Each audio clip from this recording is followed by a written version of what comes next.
Hello, everyone, and welcome to the Ideas Research Workshop hosted by the Sheila and Robert Challey Institute for Global Innovation and Growth at North Dakota State University. For those of you who are new to the workshop, the Ideas Research Workshop invites leading scholars from all over the world to present research and engage in discussion with the NDSU community on topics relevant to individual and societal flourishing. Seminars focus on important issues related to institutions, trade, entrepreneurship, and innovation. If you're attending today remotely via Zoom, during the presentation, you'll find a link to a Google document in the Zoom chat feature. In that document, you can ask questions that I'll present to today's speakers after his presentation, and I'll get to as many questions as possible before we end the workshop at 3:30. It's my honor to introduce today's speaker, Greg Lukianoff.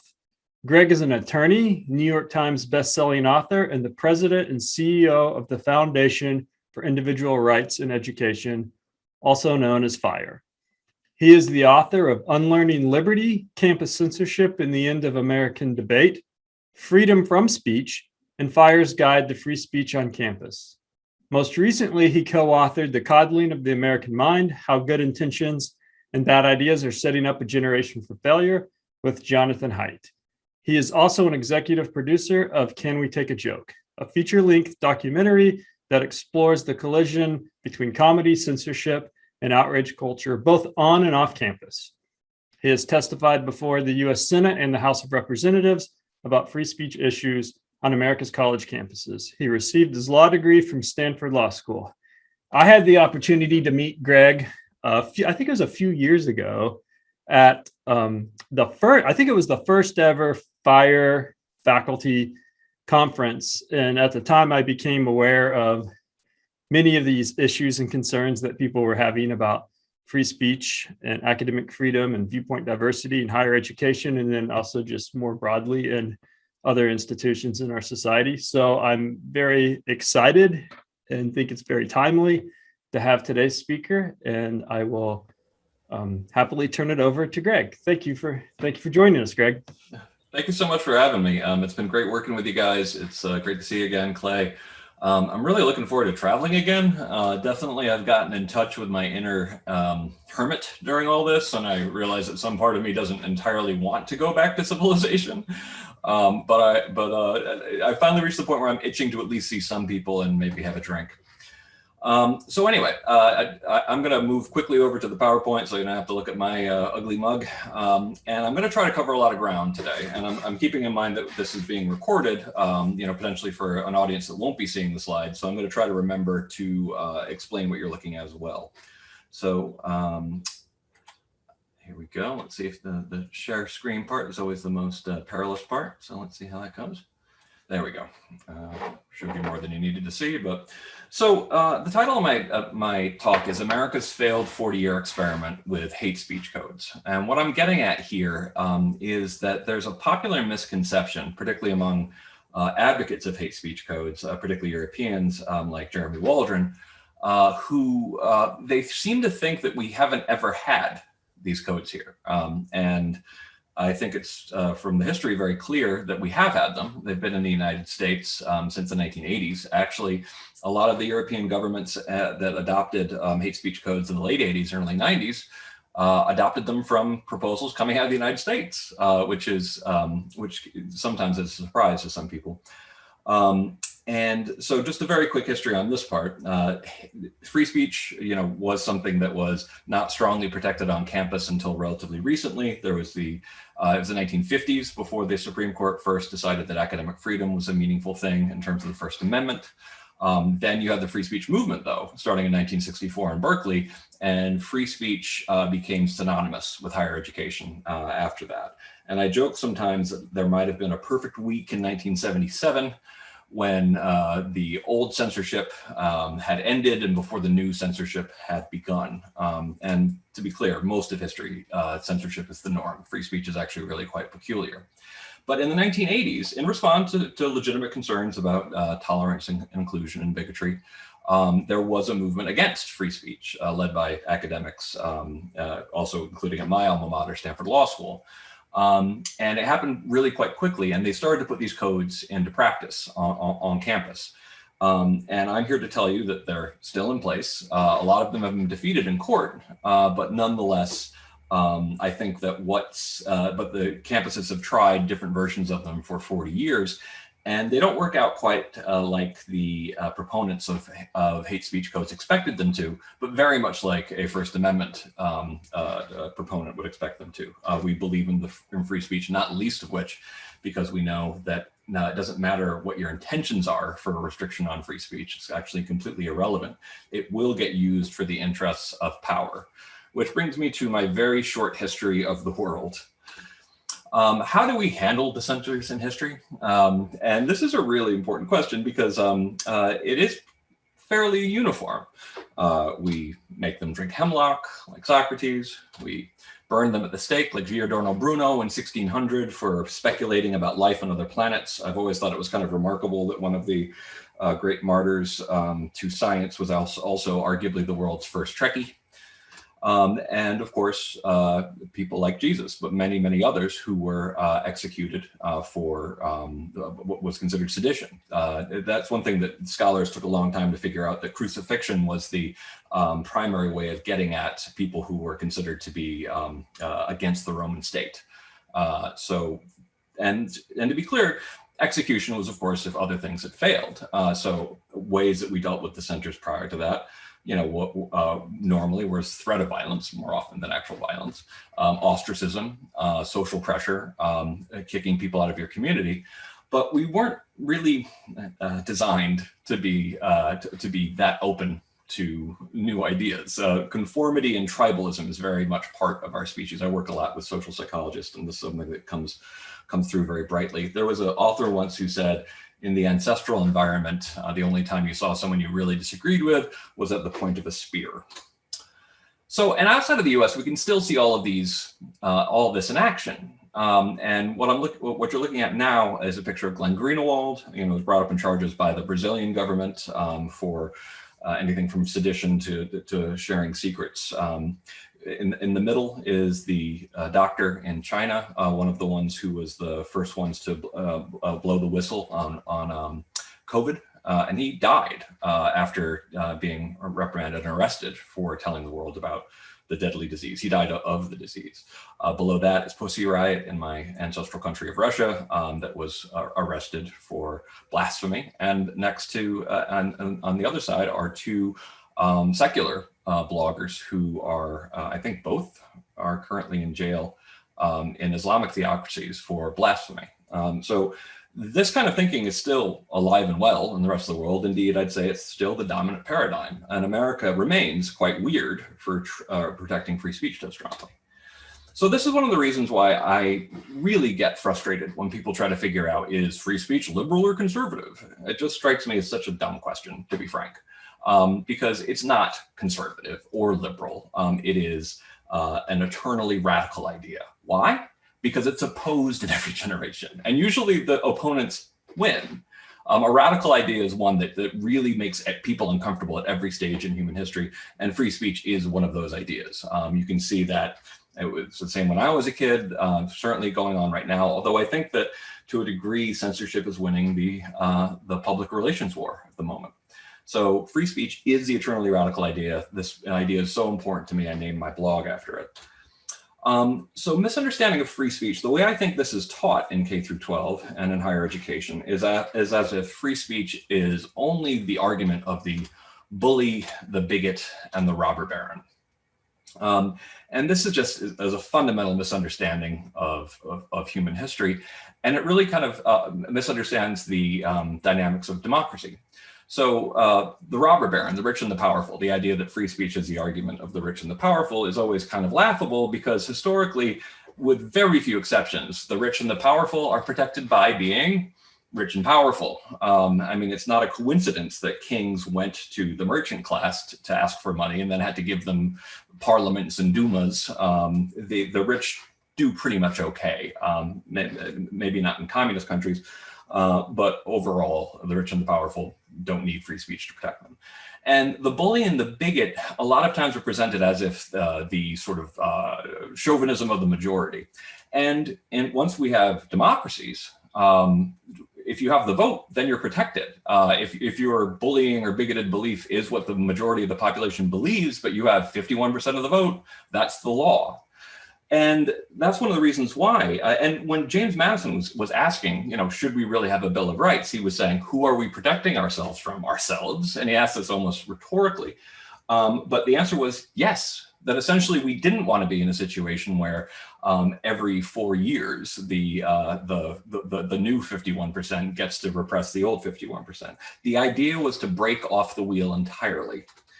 And that's why in American history, freedom of speech, and actually in global history, freedom of speech has been the argument of minority opinions and of minorities themselves.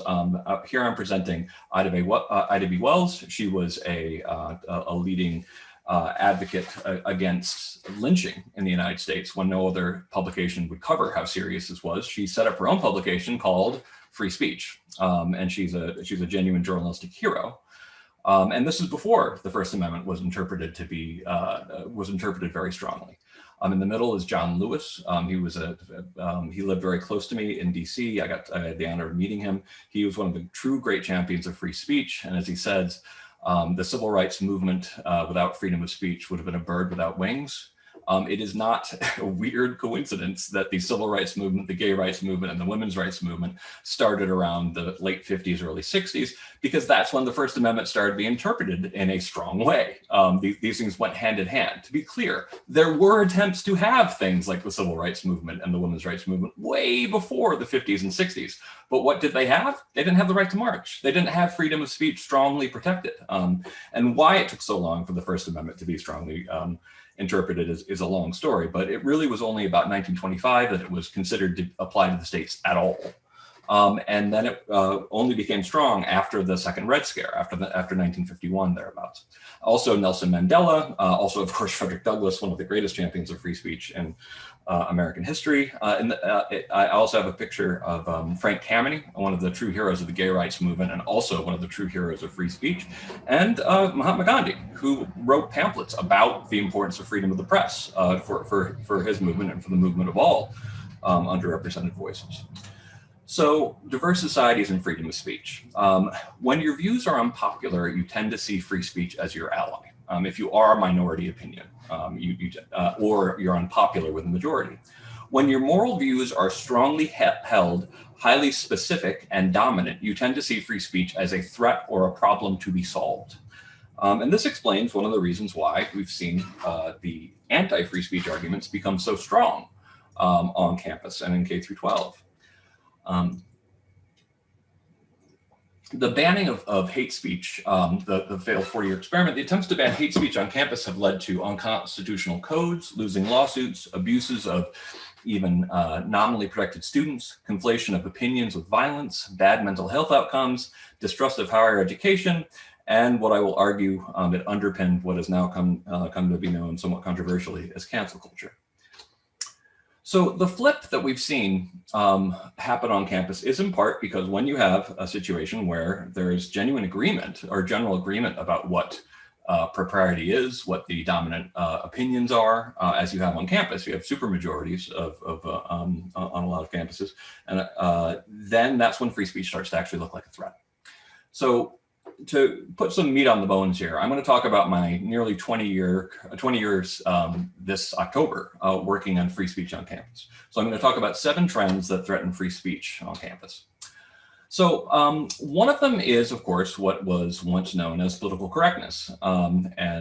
This was really kind of the movement that began the anti-free speech movement in the 1980s, was the idea that it would be used against hate speech. This led to an erosion of the sort of complete monopoly of opinion that the good news is in the 80s and 90s, even though there was this attempt to pass hate speech codes, the good thing about the liberals who dominated campus at that time was they tended to be actually, at least on other topics, very good on free speech.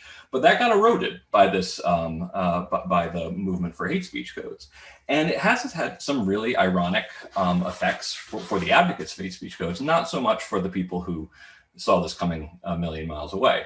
So what you're looking at here is a picture of Zach Wood and Cornell West at Williams University, at Williams College in New England. And this was a student, an African-American student, who wanted to invite a person who was fired from the National Review for writing a racist article in another publication. And this was a famous a guy who'd written about biographies about a famous mathematician, a very erudite guy, but he'd written genuinely racist stuff. And what Zach wanted to do was bring that guy to campus for a program, by the way, called Uncomfortable Conversations, to debate him on his opinions about race.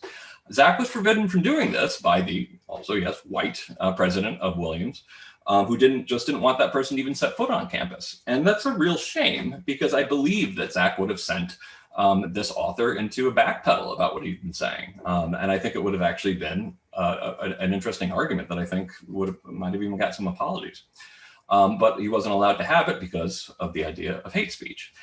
Hate speech also was the argument against a student reading Notre Dame versus the Klan. It was claimed to be offensive and therefore a form of hate speech / harassment at Indiana University, Purdue University, Indianapolis. It's a book, however, that celebrates the defeat of the Klan when they marched on Notre Dame in 1924. But because it had a picture of the very same Klan rally where this happened, burning crosses and figures on the front, the people who were offended didn't care that its topic was ultimately anti-Klan and celebrated the physical defeat of the Klan when they marched on Notre Dame. So ironically enough, literally judging the book by its cover, this student who was found reading this was found guilty of racial harassment for reading it. It took the intervention of FIRE, the ACLU, and an editorial in the Wall Street Journal to get them to back down. And then you have some effects that might not seem related, but are nonetheless completely predictable to those of us who do freedom of speech work. Up in the corner, you have a case at Haskell University. This is a Native American student who was trying to point out corruption at his own school, bad decisions at his own school. And he was brought up on charges of violating the code there. And a case in the bottom corner, an African-American student who was trying to post rap lyrics and responses to Cardi B and on her personal social media accounts, trying to have a personality outside of pharmacy school. And she got in trouble saying that wasn't consistent with the professionalism that was expected of someone who was getting a degree in pharmacy. So these things end up time and time again being passed, oftentimes for someone thinking they're doing something very good, oftentimes for minorities, and they actually end up being very predictably used against those same minorities. So another thing that is important to understand, which is related, is that campuses have increasingly become run by large administrative staffs. This is something that's been a trend, going back to at some schools in the 1960s, at public colleges more, it's been expanding more since the 80s, that the number of people involved in administration of universities now far outnumbers the number of people involved in education, in teaching classes for full-time employees. And it's just kept on going. So as prices have gone up, I mean, in New England, a lot of colleges cost $70,000 a year now, and you're not getting more professors for that for the most part. You're getting more administrators, and administrators do partially out of fear of people being offended, but also fear of liability. They pass what are called free speech zones. I'm showing pictures of things that include the 20-foot wide free speech gazebo at Texas Tech University. That was the lone place where all 28,000 students could express themselves. And I had one of my friends who has a math degree from MIT do the dimensional analysis on that space. And if, God forbid, all 28,000 students wanted to express themselves at the same time, you'd have to crush them down to the density of uranium-238. The other pictures are of other ridiculously small free speech zones. Once again, a very predictable result for First Amendment perspectives for people from that perspective, but not sufficiently well known that the case that just went up to the Supreme Court and where we just had a win was about another tiny free speech zone on campus. So administrators play a big role. Speech code examples, engaging in behaviors either through language or actions which disrespects another individual. Vague and overbroad. This is currently at Georgetown. And of course, the classic, the ban on the use of derogatory names, inconsiderate jokes, and inappropriately directed laughter both at the University of Connecticut and at Drexel University in Philadelphia. This actually had to be defeated 2 separate times, even though a ban on inappropriately directed laughter produced laughter when it was reported in the local newspaper in both situations. But here's the good news. At least formal speech codes have been roundly defeated in court. And this is partially FIRE's work, partially the work of other organizations. But we've gone from having about 70, by one measure 79, but closer to 75% of universities have red light speech codes, which means laughably unconstitutional, around 2007, to a little bit over 20% of having them today. There are more yellow light speech codes, which are questionable, but it's a big improvement. So it's not all bad news, but it's that change has taken a lot of work. And the number of what we call green light institutions have gone above 50. We have more than 50 now, whereas when we first started keeping track of this in 2008, we only had about 7. So there has been some progress. Some schools are really trying to distinguish themselves as being good on free speech. The federal government, the interrelationship there has been very interesting, very deep. The movement that started at law schools largely in the 1980s. It led to speech codes on college campuses. Those speech codes were defeated in court from 1989 to 1995, including at my alma mater, Stanford. And there was a belief that these things just kind of went away. They didn't go away on campus, as you can see. Speech codes just kind of kept going along quietly, and people weren't weren't letting the world know about them and keeping track of them until FIRE came along. But they also managed to make their way into the Department of Education and into federal anti-discrimination law, leading to very weird situations like the situation involving feminist professor Laura Kipnis, who in 2015 wrote an article about how she thought that these restrictions that were justified by Title IX were actually restrictions on free speech, and that they were very paternalistic towards women, not treating women as autonomous beings. She wrote this, and she was investigated under Title IX for criticizing Title IX and for pointing out that there was a lawsuit against Northwestern University where she was at school. And she kept quiet for 72 days because she was told she couldn't let anybody know she was even being investigated, letting not know who was accusing her, letting even know what she was charged with at first. And finally, she had the bravery to take that public, even though she was told not to. And unsurprisingly, once she took it public, the university backed down again. Because the idea of getting in trouble for criticizing, the idea of getting censored for criticizing censorship was something that the media couldn't resist. A lot of people, the sort of fourth factor that a lot of people point to about what's going on campus is issues with the professoriate. And a lot of times I think people would like to blame professors for sort of restrictions on free speech on campus. I think that sometimes they get a little bit of a bad rap, even though it was professors who came up with the new speech codes of the 1980s. But a lot of times they're also victims of those same speech codes. Here I'm talking about John McAdams at Marquette University in Wisconsin. This is a Catholic university. This is a professor who had at a Catholic school that promised free speech in its policies. And he had been approached by a student who said that in a debate class, they were told that they couldn't have a debate about gay marriage because it would be offensive and that it might violate policy. And he reported this on his blog. And the reason why this was especially interesting was because this was a Catholic university, and the Catholic position is opposing gay marriage. And he'd been writing for years that essentially his whole point had been to say that at his Catholic school, he couldn't give mainstream Catholic opinions. And he was, after he'd taken this public, that a teacher had said this, he was he was fired from his university because it brought really a lot of negative attention to the school. Now, what he wrote was completely accurate. It wasn't even particularly bomb throwy, but because he was considered the person who had made the school look bad, not the professor who said that you couldn't debate this, he was fired. Now, unfortunately for the university, in this case, a court found that the promises the school had made of free speech bound them. So they actually had to readmit the professor and sent him back to Marquette University, a relatively infrequent case of a university losing a free speech claim, even though they're a private university.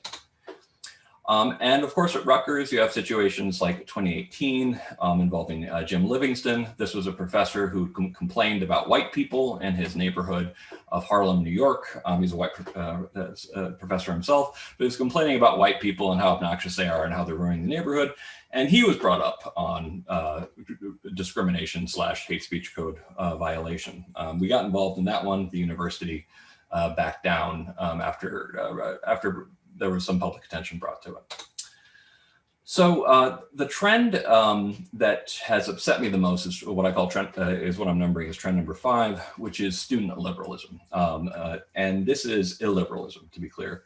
And this is something that's been a great disappointment to me.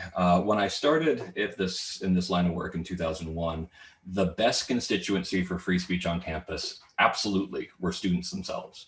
They were much better than administrators and better than professors. They understood everything from offensive lyrics to offensive comedians to they would support their fellow students when they got in trouble. Students got free speech, at least the millennial students did.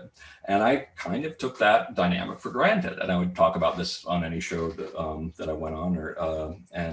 But then that really changed. In 2013, 2014, you started, and it really hit like lightning. It wasn't subtle. Suddenly we had an explosion of cases where students themselves were demanding new speech codes, sometimes based on microaggression policies, sometimes there was an increase in demands for disinvitations of speakers. The public really started to notice this when it became really high profile people like Condoleezza Rice, or left of center people like the Robert Birgeneau, the former head of UC Berkeley, and the Christine Lagarde, the head of the International Monetary Fund.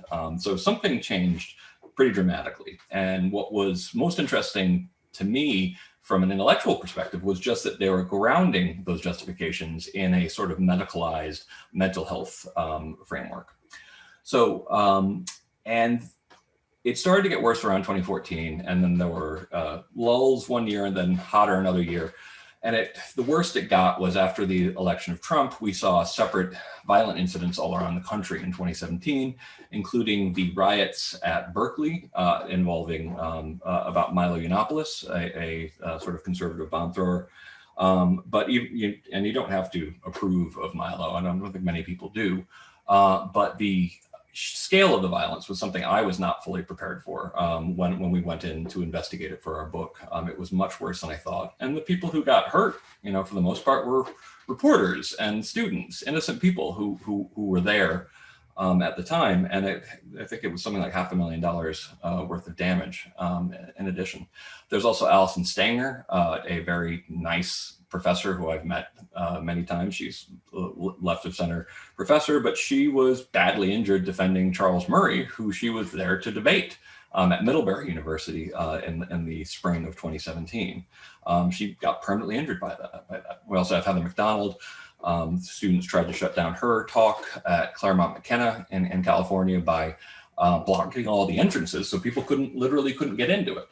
We talk about these stories in Coddling the American Mind, my book with Jonathan Haidt. The more I looked into them, the worse they became, unfortunately. And most disturbing of all was that the students themselves came to the defense of the people perpetrating the violence. This was also new. There were some incidents where students tried to censor speakers on campus using violence. And generally, when that got out, for example, in Columbia, when students chased off a right-wing speaker in 2006, Jon Stewart made fun of them. Their fellow students made fun of them, saying, this is not, that's just ridiculous. It's not what we do. But at UC Berkeley, the biggest riot I've seen in my career, the students came to the defense saying that it was appropriate for their fellow students to engage in violence, and that violence helped ensure the safety of students. All of these, they're very emotional and they're very poorly thought out, because as soon as you can argue that your words are violence and my violence is self-defense. Well, they can argue just the same thing, and particularly when you come at them with your violence, your self-defense is that your violence is self-defense. That starts the string up, and suddenly, it spirals down from there. All of these editorials really scared me, because one side believing that they can respond to words with violence is the way that you get a lot more violence, and you get a spiral of violence. And I'm afraid that has only become more realistic in recent years. Also, there's Sam Abrams at Sarah Lawrence. He just pointed out that one of the reasons why he thought so many of these changes were happening was because administrators themselves were more politically homogeneous than even the faculty were, more left-leaning. This is true by every standard I've ever seen. Every study is that you're talking about places that are, I think one study at Harvard was something like 95% of administrators gave to Democrats. Like, it was really, really lopsided. And this is important because once you have a group that had, and this may shock you, but I'm politically left of center myself. But once you have a situation where everybody tends to agree and see things one way, and you have that sort of coherent moral community, it creates real problems, including the idea that people who disagree with you are heretics and you should use coercive power to stop them. This is exactly the mentality that led to the hate speech codes of the 80s. And when you're the one who is doing the oppressing, generally people think that they're doing it for a very good reason. And so they came at Sam Abrams just for pointing out this slant and he wrote about this in the New York Times, and students were suddenly trying to get him fired for being critical of administrators, which pointed out the sort of interrelationship between administrators and students, that a lot of times administrators are encouraging students to try to protest professors and clamp down on towards conformity. And then, of course, there's the role of conservatives, which is the two can play at that game, the conservative outrage mob. For example, and this just passed in Kentucky today, a ban on insulting police officers during a riot just got passed today. That's unconstitutional. The only wrinkle is they tried to say that it's during a riot, and that's not going to fly under First Amendment law. But there have been a lot of Republican senators who have, and politicians of all stripes, who have kind of glommed onto this idea of cancel culture, which I think is a very real phenomenon, by the way, but have glommed onto the concept to be able to say, for example, most ridiculously, that I think they said impeachment was like the ultimate kind of cancel culture. And it's like, that's not what people mean when they say that. That's a legitimate way to depose a president. And actually, Andrew Cuomo claimed that after being accused by 6 women of sexual misconduct, including an accusation of flat out sexual assault, that he wouldn't bow down to cancel culture. And it's like, no, cancel culture isn't when you're accused of doing actual crimes. Cancel culture is generally when someone cracks a joke on Twitter and their lives are ruined. But anyway, so the conservatives have learned how to play this game as well.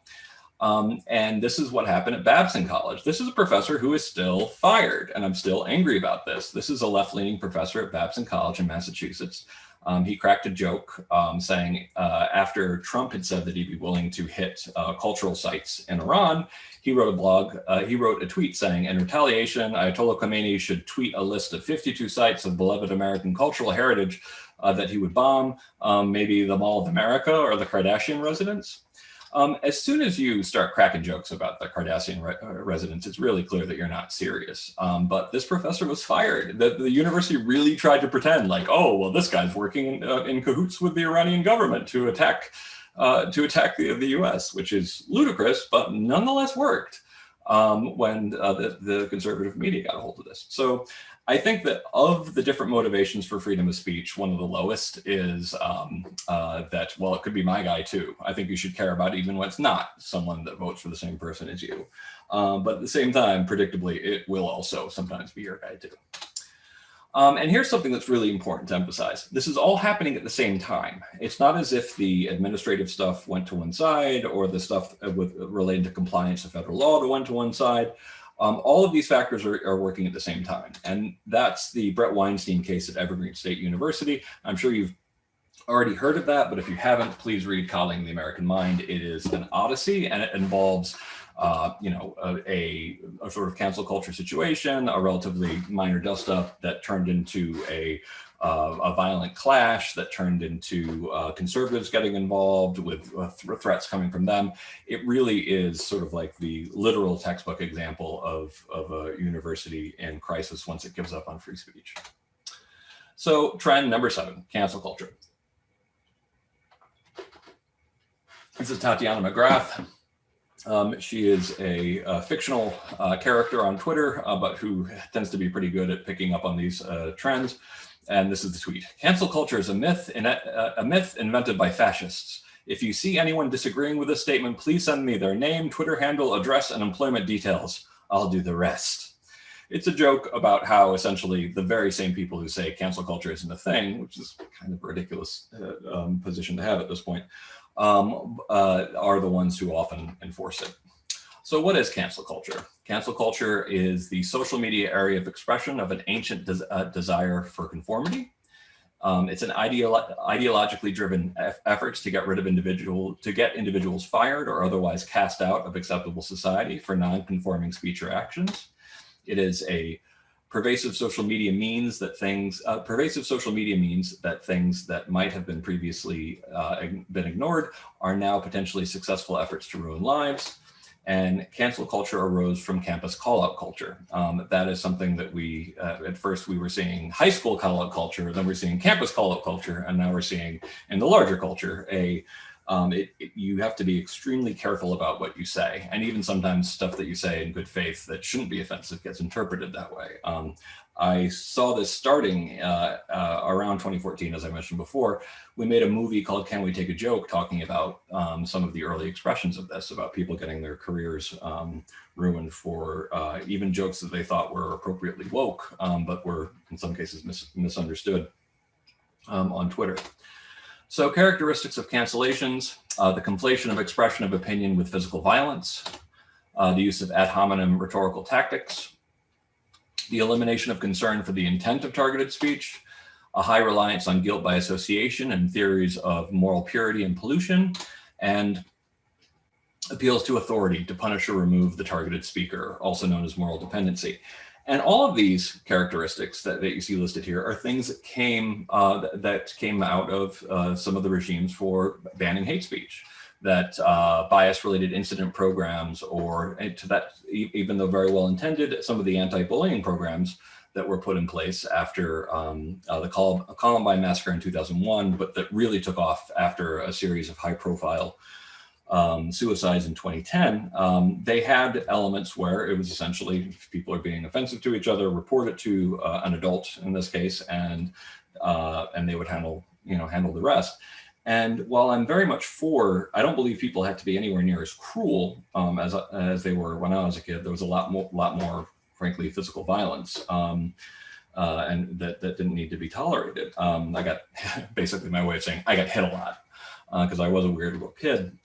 The mechanisms we put in place to try to deal with some of these real problems have resulted in a new system that can both be sincerely used by students or sometimes gamed. If the rule is to get rid of the person you don't like is no longer to take them on directly, but to report them upward, people learn that within about 15 minutes, how to do that. And I think that that's one of the reasons why you have the peculiar power dynamics of cancel culture. University of Illinois Law School, 2021. This is a pretty remarkable case. This is a professor who, in an anti-discrimination class in law school, he was teaching a class on anti-discrimination law, and he wanted to create a fact pattern that talked about real-world scenarios. So he talked about a employee who used the N word and the B word, and in the exam he put N blank B blank. He actually self-censored, but even just reminding students of those words in a fact pattern about anti-discrimination got him suspended at that school, which is the kind of stuff that I'd been telling people 10 years ago. They would have thought I was exaggerating. But even someone who tried to be so sensitive that they self-censored something essential to the class, that still wasn't going far enough. And this is a case currently at University of Illinois, Chicago. I think we've gotten some success there, but not entirely. And this year we saw a huge surge in cases. We usually get, on a very busy year, we get about 1,000 case submissions. And we thought this was going to be a quiet year. We thought that this was going to be because a lot of campuses were shut down. And instead we got 1,500 case submissions from students and professors asking for help for getting in trouble for what they said on or off campus. And it wasn't just an increase in number, it was an increase in severity. These were situations where people who didn't like a particular student or someone who admitted to a school went through their old social media posts, found something offensive, and reported that to the school to get this person get their admission revoked. And they were very successful in doing that. This included a professor who I knew for 20 years, and he was an sort of old school conservative bomb thrower. He was trying to get in people's face. He wrote basically like a comedy column where he was trying to crack jokes, and he got canceled, for lack of a better word. He got fired, and well, he got a settlement at UNC Wilmington in June after there was a big movement to get him for past offensive things he'd said on Twitter. And again, this is a guy who very much intentionally was always trying to provoke discussion and reaction. And he killed himself in the middle of the summer. I actually spoke to him about a week before that. And I've had issues with mental health myself. If you've read Calling the American Mind, you might know a little bit about that. But it just didn't seem possible to me. He seemed too confident and too sure of himself. And yeah, he killed himself about a week later after I talked to him. So higher ed focuses on structure of power and privilege. Here, I'm making the argument that I do think that some of this is displaced guilt. The focus on power and privilege is partially because higher education itself is so incredibly powerful and privileged. And U.S. higher ed has some of the most wealthy and powerful institutions in the world. Harvard's endowment, $41.9 billion, is greater than the annual GDP of about half of all nations based on IMF data. Only 58 countries have a greater GDP than the total Ivy League endowment, 131 billion.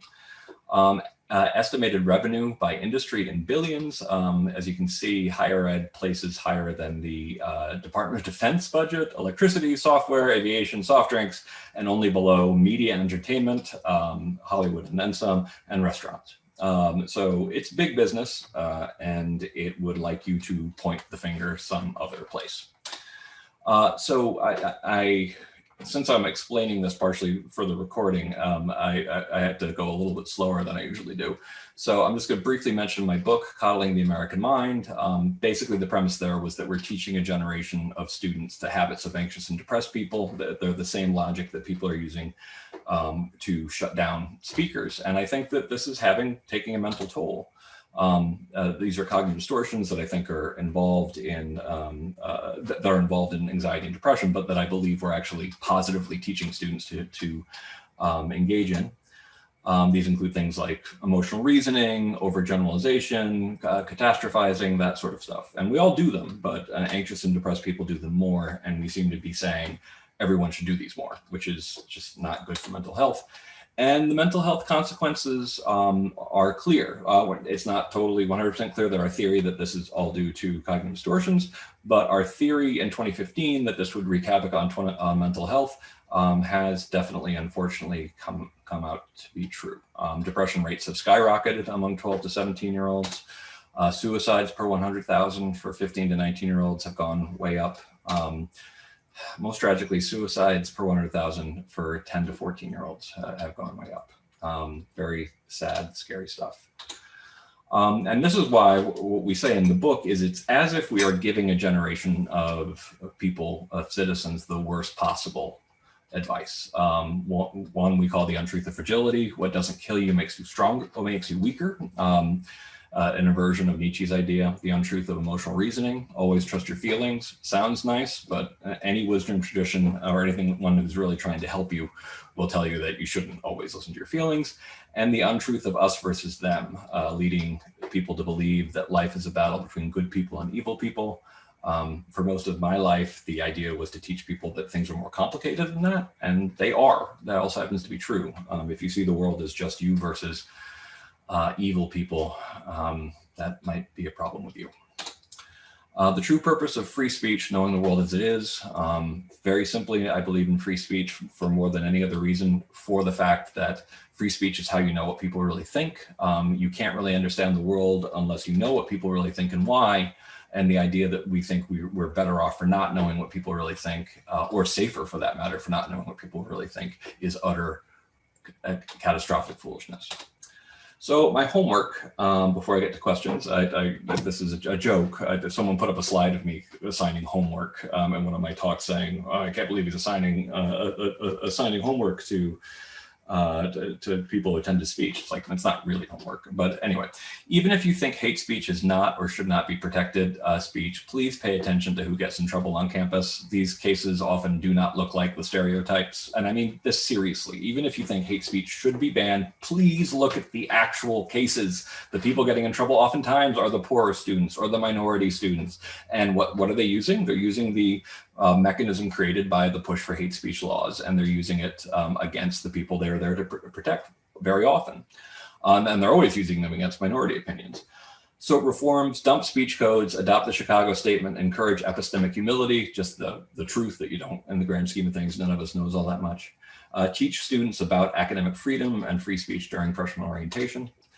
Argue fairly with yourself, argue fairly with others. Arguing fairly with yourself is cognitive behavioral therapy. That's how you learn to talk yourself down. We have to stop with the ad hominems, address the argument, not the person. Higher education has done a horrible disservice to the way we argue by sort of popularizing ways to repackage ad hominem arguments and make them acceptable again. Please try to actually argue with the argument someone's making. And be prepared to fight for your own freedom of speech, and more importantly, the free speech of others. And the most important piece of advice I give is make it a lifelong habit to seek out smart people with whom you disagree. Just doing that would help a lot. So this is a quote from the founder of the co-founder of FIRE. And here is my contact information. I have a little bit of time for questions at the end, but please, thanks for hearing me out. Thanks, Greg. So we have a bunch of, can you hear me okay? Yep, I can. Yeah, okay, so we've got a bunch of questions in the Google Doc, so I'll just try to start firing them at you and we'll get through what we can. Sure. Before 3:30. So the first question is, have you identified any particular historical event that you think sparked the emergence of the hate speech policies? That's a good question. The thing I always like to stress when people ask, like, what changed everything? I think it gets causation reversed.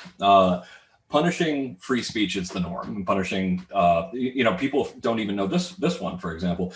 There's this ridiculous idea that if Weimar Germany had hate speech codes, Hitler could never have existed because you would have been punishing of those codes. And what's remarkable about that is they did.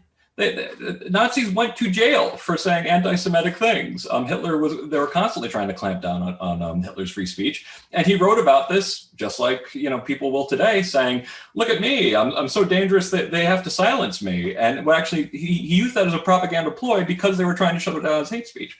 So censorship is the norm. So free speech is really more the anomaly. So there were so many factors kind of pulling it back.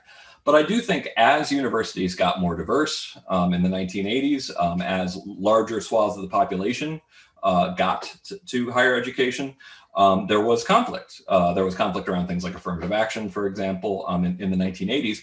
But rather than taking sort of the 1970s approach of let's have everybody talk and let's agree to disagree and all these kind of constructive things, they threw up the white flag and said, we give up, let's just ban people from offending each other. And completely unsurprisingly, at a number of these universities, when they passed these hate speech codes, guess who the first people who got in trouble were? Minority students. And this was predictable. We all saw this coming. But so yes, I do think that for the kind of hate speech codes we're talking about, I do actually frankly think more than the population of campuses getting more diverse in the 80s, because it actually already started in the 1970s. The main change was frankly, these were people who had been very pro-free speech when they weren't in power in the 1920s. But by the time you've got the supermajority of people on your side, you start realizing, you know what, I could do a lot more if I could just shut those people up. I think it's a normal temptation of power situation. And And that's one of the reasons why when people argue for viewpoint diversity, it really has very important effects, not the least of which is it's hard to think of someone as being simply stupid or evil if someone on your faculty actually, might vote for the same person as them. The lack of viewpoint diversity on campus creates some very predictable effects, not the least of which is clamping down on heretics.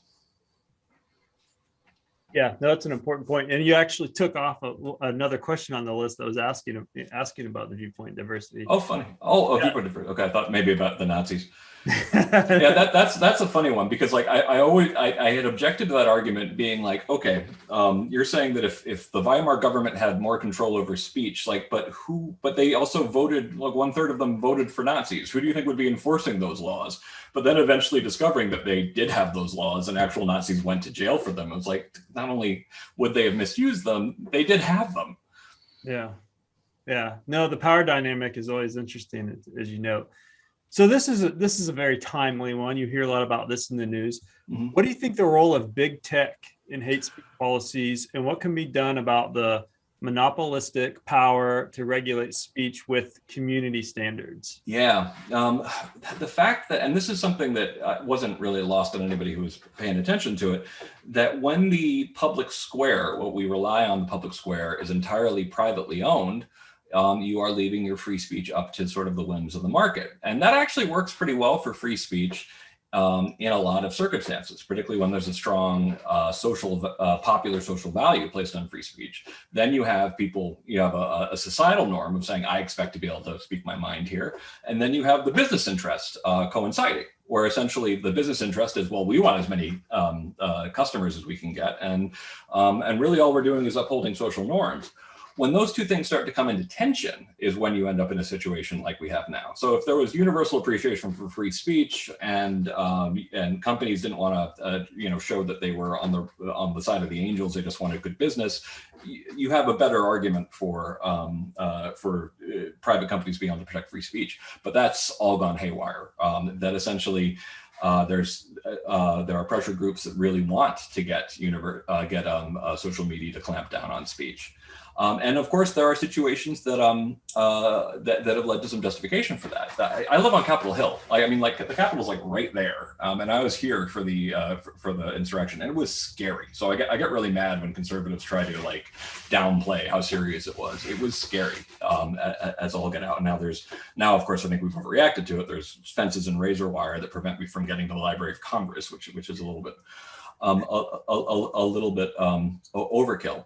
And the argument that essentially there were people who were crossing a free speech line into planning actual attacks, which is criminal, was the justification they used for Parler.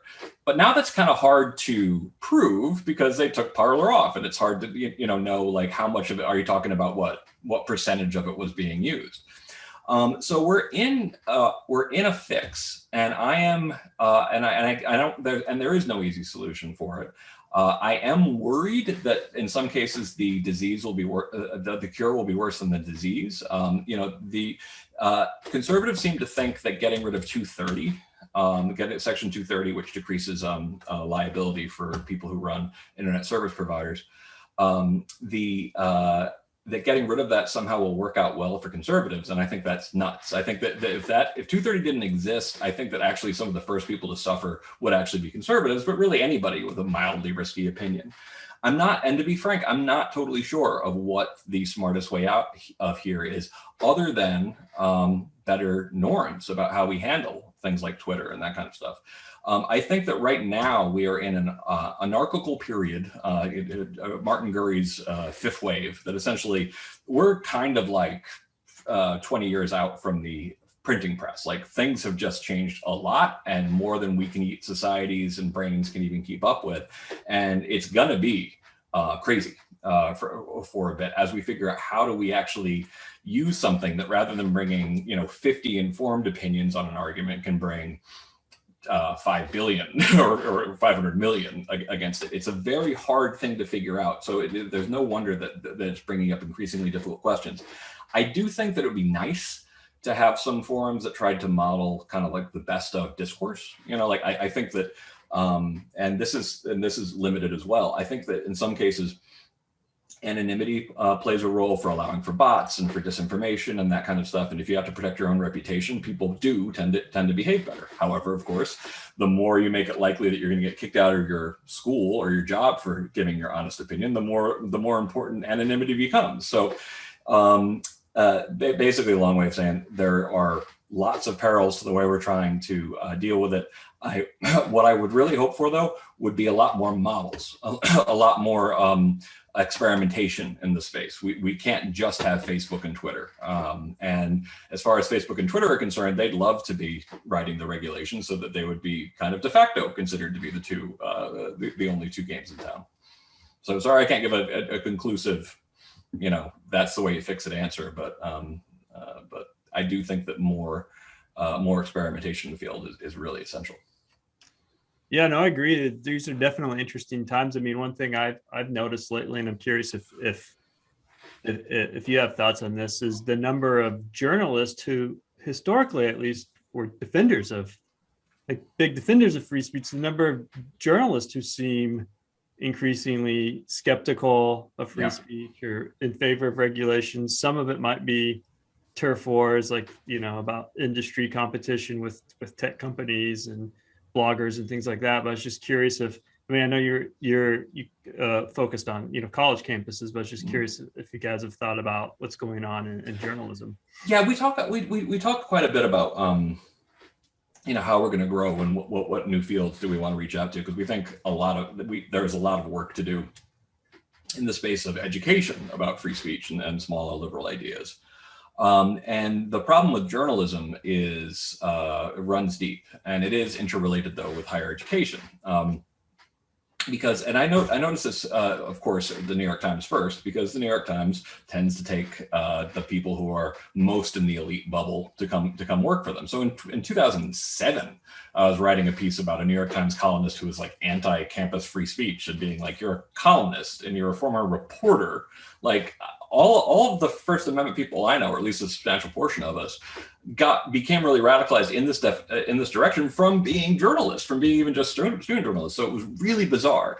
But if you're that close to power and you're in sort of an insular bubble where you can kind of think of power as actually possibly being on your side, or assume that it might be, that the guardian class might be in charge, there is a little bit more of a sort of like, well, the bright and decent moral people should handle this.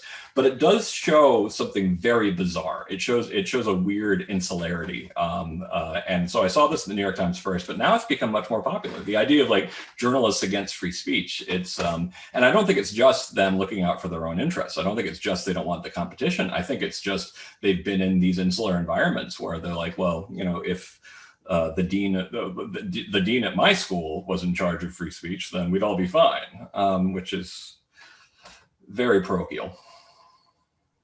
Yeah.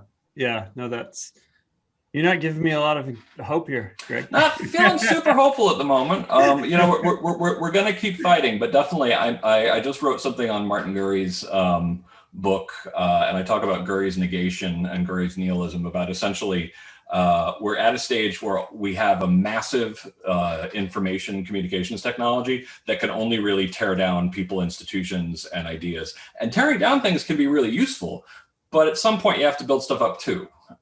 So we're in for quite a ride.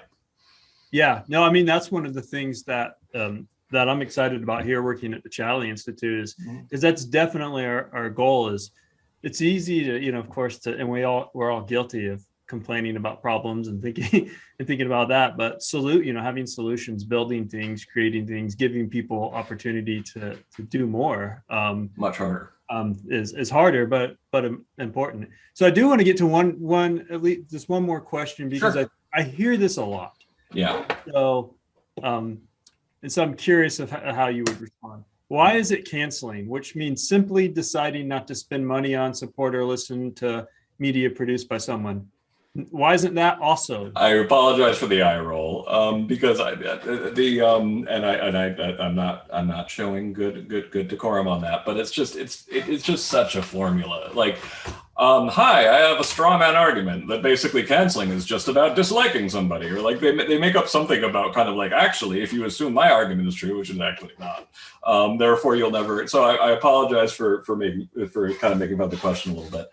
No, canceling is not your decision not to buy a magazine or to subscribe to HBO Max. Canceling very distinctively is the idea that I'm going to get this person fired, kicked out of polite society, make sure that they never work as a professor again.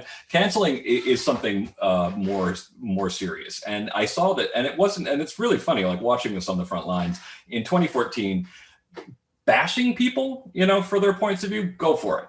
And that was normal, and I was used to that, and I'm a First Amendment guy. But then I'm going to make sure you lose your job as a reporter for for a late night tweet. That's when that started in 2014. There was no putting the genie back in the bottle.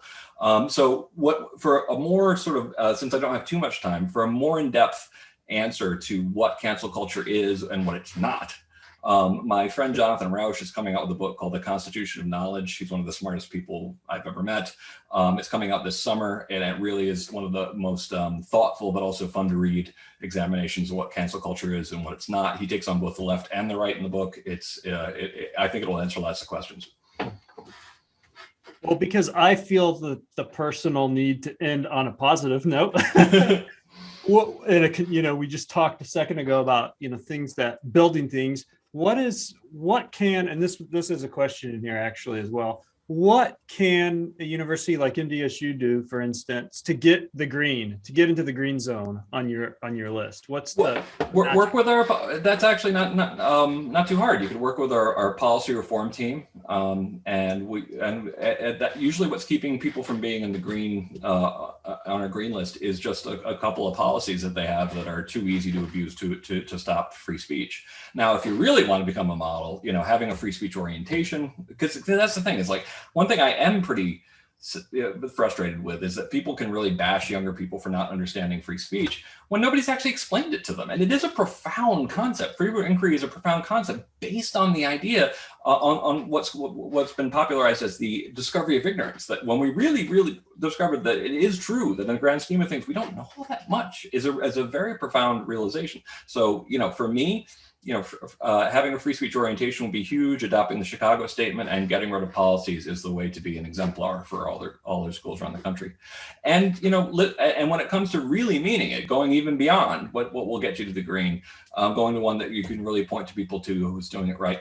I've come around to debates are great. Host debates where the people show good sort of like debate style and good debate rules and ways of doing it.